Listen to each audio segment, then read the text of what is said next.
A U.S. Senator from Idaho says there's a way to stem violence, and it's not by restricting the Second Amendment.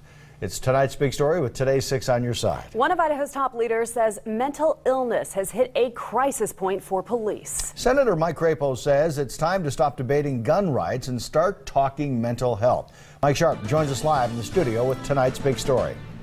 That's right. Senator Crapo wants to extend funding for police to train and identify mental illness in jails as part of a bipartisan effort to help tackle what the senator calls the larger issue behind crime statistics in the nation.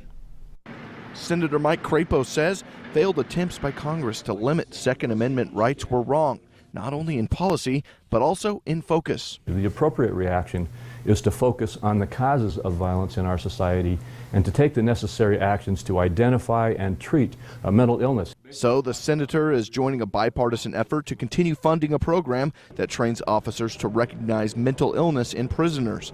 He says the focus on mental health tackles the real problem behind crime in our country, and it will mean resources in our prison systems will be better utilized. There are savings in the approach that we were talking about because of the inefficient and frankly ineffective ways that we're dealing with the issue today. But the total cost of the bill is $40 million nationwide, a $10 million decrease from current funding.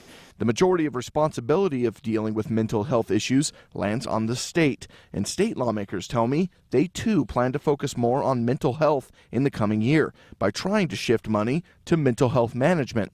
Money they say is already in the health and welfare budget. Somewhere in that $3 billion, I am confident that we can parse out some money that can go into the communities to get some community help to recognize behavioral issues before they become a problem.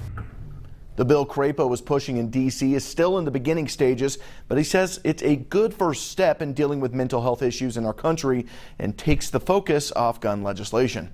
Live in studio, I'm Mike Sharp. Today's 6 on your side.